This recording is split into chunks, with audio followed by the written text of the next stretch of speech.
Guys, tiba-tiba semua orang bener-bener pengen tahu Pak Purbaya mau ngomong apa ya. Kalau misalnya kemarin itu gaya dia nggak koboi, nggak ngelucu-ngelucu, ya dia ngomongnya biasa aja, serius kayak menteri-menteri ya pada umumnya. Mungkin orang juga nggak bakal mau tahu gitu yang dia ngomongin ya. Tapi nggak tahu sekarang semua orang pengen tahu gitu.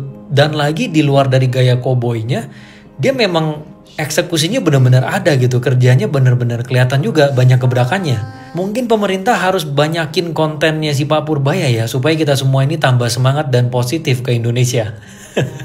Gila guys, tiba-tiba Wow, teman-teman ya, baru hari ke-7 ya. The Purbaya Effect is real, teman-teman ya. Nggak bercanda, nggak bohongan. Eh, Betul-betul nyata ini orang ya, betul-betul dia menggebrak seluruh Indonesia ini ya. Siapa hari ini yang lebih terkenal daripada Pak Purbaya di Indonesia, teman-teman ya? Tidak ada, teman-teman ya. Tapi terkenal kan bisa terkenal positif, bisa terkenal negatif ya. Pak Purbaya betul-betul terkenal awalnya negatif, kemudian dia bisa menggiring, dia bisa mengubah citra dia menjadi positif, teman-teman ya. Betul-betul Purbaya Effect itu betul-betul real, teman-teman ya. Sudah lama kita menantikan orang-orang seperti ini ya, orang-orang yang kan dulu ada Ahok ya, dulu ada Ahok, cuman ya Ahok mungkin kasar gayanya ya, tetapi Pak Purbaya ini walaupun awalnya kasar, tetapi dia bisa memperbaiki diri dan sekarang dia menggebrak negara kita ya teman-teman ya, betul-betul uh, 1 minggu teman-teman, baru 1 minggu ya, dia bisa menggebrak. Salah satu yang paling kita tunggu-tunggu adalah PPh final UMKM diperpanjang. Bahkan gua sudah kirim surat resmi kemarin ya kepada Menteri Keuangan minta PPh final UMKM dipermanenkan, dan sekarang dia perpanjang 4 tahun. 4 tahun sampai 2029. Ya oke lah teman-teman ya. Bagus banget teman-teman ya. Walaupun nggak dikabulkan seluruhnya ya, 4 tahun udah bagus banget teman-teman ya. Ya tentu saja ini nanti ini akan dipakai buat bahan Prabowo untuk kampanye dan sebagainya. Is okay lah ya, dunia politik is okay, kita bisa maklumi. Tetapi keberanian dari si Pak Purbaya untuk mendobrak sistem yang selama ini sudah terjadi ya. Selama ini kan sistem yang dilakukan oleh menteri sebelumnya kan sistem yang terlalu berhati-hati, sistem yang fokus pada penerimaan pajak, sistem yang memeras wajib pajak, sistem yang menjerat dan memaksa pajak itu setinggi-tingginya. Kita minta diperpanjang cuma dikasih 1 tahun doang ya, itu pun nggak ada dasar hukumnya. Sekarang Pak Purbaya hanya cukup dengan 1 kali meeting teman-teman ya, dia bantai semua, dia batalin semua itu yang aneh-aneh itu ya, nggak semua ya, maksudnya minimal dia memberi harapan bagi kita semua teman-teman ya, terlepas dari kontroversi bahwa ini adalah sebuah kebijakan yang populer, tetapi di balik itu akan ada potensi di mana uang negara akan terpakai banyak atau berkurang banyak, atau ada beban yang lebih tinggi dan sebagainya, itu nanti diurus gitu ya. Kira-kira begitu ya pola pikirnya si Pak Purbaya. Tetapi satu hal yang gue tangkap adalah Pak Purbaya ini berpihak kepada rakyat, teman-teman ya. Sudah lama kita menantikan seorang menteri yang betul-betul kerja, betul-betul fokusnya itu berpihak kepada rakyat gitu loh teman-teman. Kapan? Kapan lu ingat seorang menteri seperti ini teman-teman? Kapan teman-teman lu ingat seorang menteri yang seperti ini? Baru 1 minggu kerja menggebrak langsung. Dia tahu masyarakat butuhnya apa. Dia tahu kita semuanya butuh kan? Kita semua UMKM butuh untuk kepastian hukum, butuh untuk diperpanjang PPh final. Dia tahu, Sri Mulyani tahu, Dirjen Pajak tahu, semua orang tahu. Tetapi yang berani bikin keputusan Pak Purbaya, teman-teman ya. 1 kali meeting doang.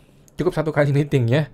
Apa sih susahnya memperpanjang PPh final? Tidak susah, teman-teman. Ini hanyalah political will, hanya keinginan politik dari seorang menteri gitu loh. Selama ini Indonesia dikekang, dijerat lehernya oleh seorang menteri yang brengsek, yang tolol gitu ya. Walaupun sekolahnya tinggi, tetapi nggak punya simpati, nggak punya empati, nggak punya otak, nggak punya rasa untuk apa istilahnya ya? Nggak pengen menjalankan apa yang diinginkan oleh rakyat gitu loh. Sedangkan menteri ini nggak usah ditanya, dia udah tahu lo maunya apa gitu loh. Dia udah tahu, memang jago juga ini menteri ya. Dia sudah tahu pelaku UMKM, hal pertama yang diinginkan adalah memperpanjang PPh final UMKM. Dimanapun lu tanya UMKM, dimanapun lu tanya pelaku UMKM, mereka selalu bertanya, bisa nggak diperpanjang lagi? Bisa nggak diperpanjang lagi? Gue nggak suka dengan norma, gue nggak suka dengan pembukuan. Gue bersedia kok nilai pajaknya tinggi, walaupun 0,5% lu naikin jadi 1%, 2%, 3%, orang masih bersedia. Daripada lu suruh pakai norma, daripada lu suruh pakai PPh progresif, daripada lu suruh pakai pembukuan. Dan ini diputuskan dan diselesaikan masalahnya oleh Pak Purbaya dalam 1 kali meeting, teman-teman ya, 1 kali meeting. Kita melihat Pak Purbaya awalnya dia terlihat sebagai seorang yang overconfidence, tetapi dia membuktikan, teman-teman. Dia itu bisa membuktikan bahwa sesuatu yang tampak rumit bisa gue bikin simple loh, gitu loh. Kan selama ini kan Sri Mulyani kan berbagai macam alasannya, berbagai macam teori dan alasan dan argumen dia untuk tidak memperpanjang PPh final. Sama Pak Purbaya aja tempeleng langsung, pokoknya lanjut, selesai, tambah 4 tahun, selesai masalahnya, teman-teman. Selesai masalahnya, gitu loh. Jadi segala argumen yang rumit-rumit yang disampaikan oleh Sri Mulyani di DPR, dia bilang ini demi keadilan, tai kucing lo keadilannya. Dia bilang ini karena banyak UMKM yang merasa berat bayar 0,5% karena profitnya kecil. Omong kosong, sampah itu ya. Argumen itu mudah sekali gua bantahkan. Karena seseorang yang UMKM yang menggunakan 0,5%, kalau dia merasa berat, dia bisa memilih untuk menggunakan PPh umum. Sudah tersedia oleh hukum, tetapi Sri Mulyani menggunakan alasan tersebut, alasan sampah tersebut, dipakai di DPR untuk membenarkan tindakan dia untuk tidak mau memperpanjang PPh final. Kan bangsat namanya itu, begitu caranya ya. Tetapi oleh Pak Menteri Purbaya, 1 kali meeting, teman-teman ya. Aduh, gampang banget, sederhana banget ya. Sederhana banget. 1 kali meeting dia bilang, oke, gue perpanjang 4 tahun, selesai. Cash close, teman-teman ya, cash close. Apakah nanti ini akan menciptakan keadilan? Ya tentu saja keadilan. Masyarakat yang merasa tidak adil boleh kok memilih PPh umum, boleh ya. Nah, jadi kalau masalahnya adalah penerimaan pajak, nanti kita urus belakangan. Kita masih bisa menyusun strategi yang lain-lain. Tetapi yang namanya kemudahan PPh final diperpanjang, kita kasih. Ampun deh gue ya, pemikiran Pak Purbaya ini betul-betul, ini bukan pemikiran out of the box, teman-teman ya. Ini pemikiran yang simple. Pak Purbaya punya pemikiran yang simple, yang tidak rumit, yang tidak mikir kemana-mana, nggak usah mikir kepanjangan. Sekarang tuh rakyat butuhnya apa? Dia tuh tahu, teman-teman. Dia bisa memberikan apa yang rakyat inginkan sekarang ini. Wow, gue sih amazed ya, teman-teman ya. Amazing gitu ya, merasa terkagum-kagum sih dengan Pak Purbaya ini. By the way, bukan Erlangga, teman-teman ya, bukan kerjaan Erlangga ya. Ini semua adalah kerjaannya Pak Purbaya ya. Erlangga itu mah cuma juru bicara aja ya. Walaupun dia ngomong di awal kan karena dia Menko. Tetapi kita semua tahu di balik layar yang kerja adalah Pak Purbaya ya. Wow. 1 kali meeting, semuanya selesai. Masalahnya selesai, teman-teman ya. Apa sih susahnya menteri sebelumnya itu sudah 9 bulan dia nggak beres-beres masalah UMKM final, PPh final ini. Pak Purbaya dong, 1 kali meeting, selesai. Perpanjang 4 tahun, selesai. Memang luar biasa juga ini hakim. Ini si siapa? Pak Purbaya ini ya. Oke, ini adalah konferensi pers, teman-teman ya, dari Pak Purbaya bersama Menko Erlangga ya. Yang kita tunggu-tunggu yang ini ya kan dia ada paket A, paket B, paket C. Yang lain nanti teman-teman tinggal nonton aja, teman-teman ya, dan sudah ada di berita di mana-mana ya. Yang kita fokus yang ini dulu nih. Karena ini mengenai pajak nih, teman-teman ya. Rekapitulasi 4 program paket ekonomi yang dilanjutkan di program 2026 ya. Karena ini 2025 sudah ada tetapi diperpanjang atau dilanjutkan ya. Yang pertama adalah perpanjangan jangka waktu PPh final 0,5% UMKM bla bla bla. Ini intinya masih ada pertanyaan ya, masih ada pertanyaan mengenai apa itu definisi WP UMKM terdaftar. Kemudian apa definisi yang namanya penyesuaian penerimaan PPh final. Nah ini apa nih definisinya kan nggak jelas. Tetapi anyway urusan teknis nanti aja. Tetapi kebijakannya sudah dilaksanakan, teman-teman ya. Kebijakannya sudah dilaksanakan, ada PPh 21, DTP. Gue termasuk orang yang tidak setuju dengan DTP ya. Gue termasuk orang yang berpendapat pajak tuh harusnya dikenakan aja, supaya orang itu belajar, teredukasi untuk membayar pajak. Orang itu tidak boleh teredukasi untuk bebas pajak gitu ya. Seperti PNS, ASN, DPR gitu kan, mereka bebas pajak tuh. Jadi seumur hidup mereka tuh tidak tidak pernah bertanggung jawab atas perpajakan mereka, karena mereka di DTP terus, ditanggung pemerintah terus gitu ya, para ASN, DPR dan sebagainya gitu. Termasuk yang ini gitu loh. Daripada lu kasih insentif DTP begini, mending lu kasih uang atau bagaimana caranya gitu ya. Tetapi membebaskan pajak menurut gua adalah edukasi yang tidak tepat, karena orang menjadi teredukasi untuk tidak bayar pajak. Tetapi anyway, terlepas dari segala kontroversi itu, kita salam hormat, kita salam respect sama Pak Purbaya, teman-teman ya. Gue sih apa ya, maksudnya gue merasa dengan segala kontroversi dia, dengan segala plus dan minus dia, gue merasa di dalam hatinya gitu, teman-teman ya. Kita kan masih hati orang, teman-teman ya. Sri Mulyani itu orang yang manipulatif. Mohon maaf ya Bu Sri Mulyani ya, tapi ini pendapat pribadi gua. Dia itu manipulatif, Sri Mulyani ini ya. Di DPR dia mengatakan, contoh nih ya, di DPR dia mengatakan bahwa tidak memperpanjang PPh final adalah untuk memberikan keadilan dengan argumen A, B, C, dan argumen itu sudah gue bantah semuanya, dan argumen itu terdengar seolah-olah bagus, tetapi di dalam hati dia enggak gitu. Di dalam hati dia, ini maksudnya supaya untuk menambah penerimaan pajak. Begitu loh. Ini pendapat pribadi gue, teman-teman ya. Ini yang gue maksudkan dengan manipulatif. Di dalam hati dia pengennya ini PPh final dihilangkan supaya orang tuh bayar pajak tinggi, bahkan 10 kali lipat gitu loh. Gue tembak lo pakai norma ya, setinggi-tingginya gitu loh. Tetapi ketika mulut dia sampaikan di DPR, dia bilang ini demi keadilan, demi supaya masyarakat itu bisa menggunakan pembukuan, bisa menggunakan pajak atas PPh, atas penghasilan yang fair, yang adil, yang semuanya omong kosong. Gitu teman-teman ya. Nah, Pak Purbaya, terlepas dari segala kontroversi dia, gue lihat hatinya tuh pengen ngebantuin lu gitu loh, pengen ngebantuin kita semua.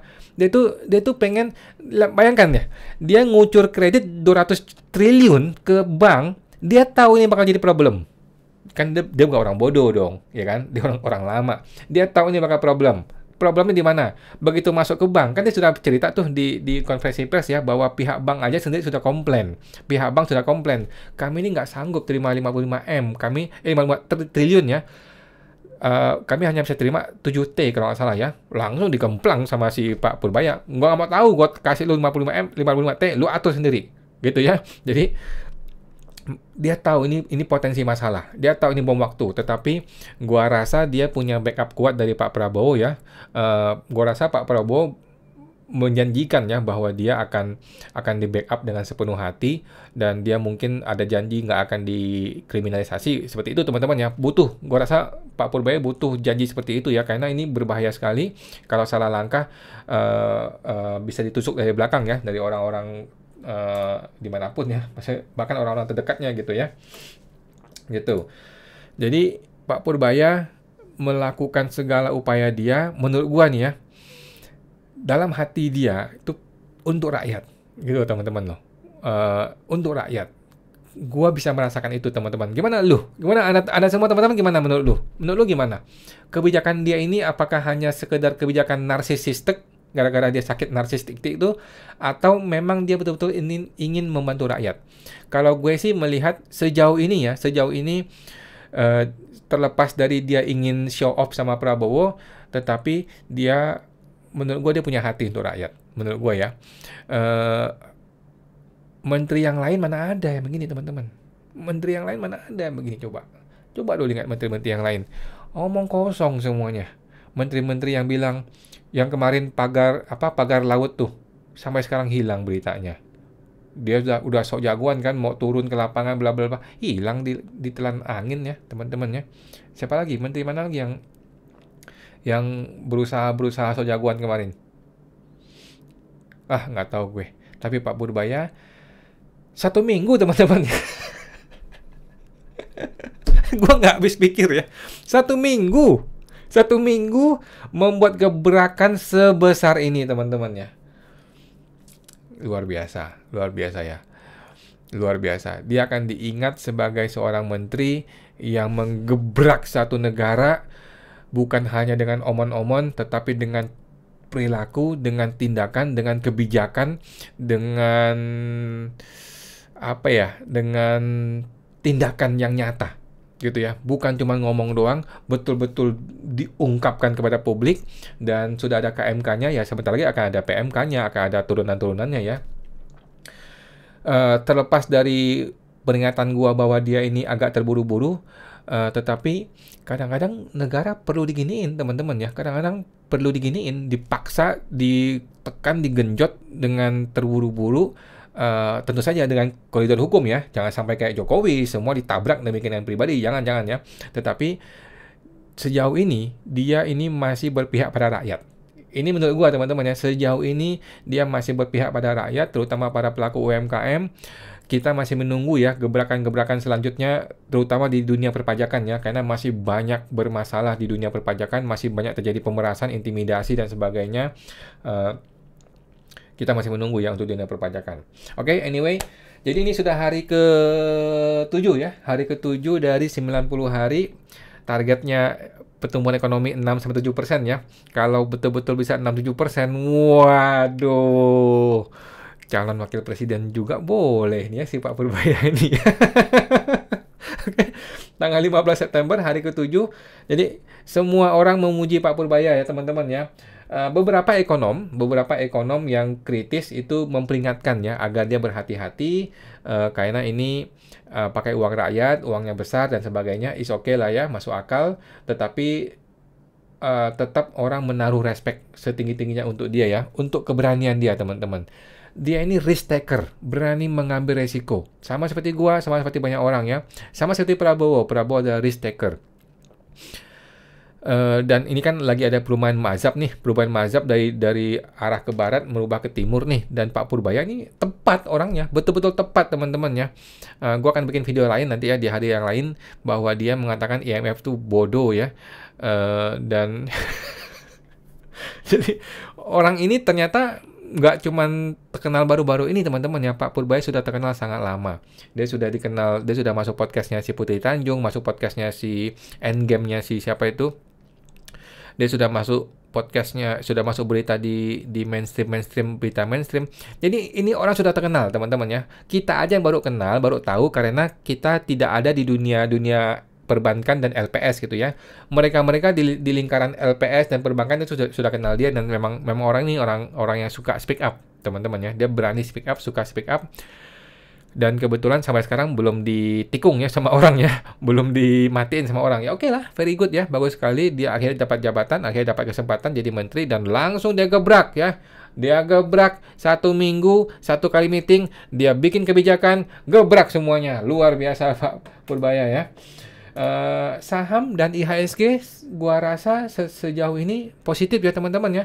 Walaupun masih banyak orang nggak suka sama dia, karena kan saham sendiri masih dikuasai oleh beberapa ya orang asing dan yang masih koleganya gitu ya.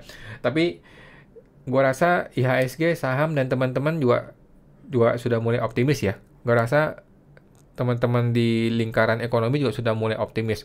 Orang ini adalah orang yang berpihak pada rakyat. Tetapi teman-teman ya, dia tidak menggencet oligarki. Sehingga oligarki pun punya kepentingan tidak akan langsung diinjak gitu ya, nggak akan langsung dihantam sama dia. Very good, menurut saya sih bagus teman-teman ya. Banyak orang berusaha jadi pahlawan, tetapi menginjak oligarki, sehingga malah dihantam balik, malah cilaka. Jadi bagus ya, menurut gue bagus. Gue titip pesan aja sih sama Pak Purbaya ya, jangan korupsi, itu aja sih. Karena LHKPN-nya nggak beres nih Pak Purbaya ya. Jangan korupsi. Kalau lu korupsi cilaka. Karena 1 rupiah demi rupiah akan terasa lebih nikmat gitu loh. Semakin nikmat, tiba-tiba sudah 20 tahun lu di industri, maksudnya di jabatan ini, dan lu menjadi orang yang brengsek gitu ya. Ya, oke teman-teman ya. Hari ke-7 Pak Purbaya 1 minggu ya membuat gebrakan yang mendobrak seluruh dunia persilatan Indonesia ya. Dari dunia pajak, ekonomi, perdagangan, industri, bahkan menteri-menteri aja dikumpulin sama dia loh. Menteri-menteri bisa dikumpulin sama Pak Purbaya. Gila ya. Dan bintangnya hari ini adalah Pak Purbaya, teman-temannya, bukan yang lain, bukan Airlangga, bukannya siapa lagi itu, Zulkifli dan sebagainya, bukan ya. Bintang utamanya adalah Pak Purbaya Yudi Sadewa. Mudah-mudahan dia terus di backup sama Pak Prabowo ya, karena kalau nggak hati-hati bisa ditikung ya, karena akan selalu ada musuh di balik layar untuk orang-orang seperti ini. Akan ada musuh yang siap menusuk dari belakang untuk orang-orang seperti ini ya, dan dia butuh backup sepenuhnya dari Prabowo. Dan Prabowo harus hati-hati, lihat juga dia jangan sampai dikorbankan, jangan sampai di Nadiem Makarimkan ya, atau di Tom Lembongkan ya, berbahaya sekali.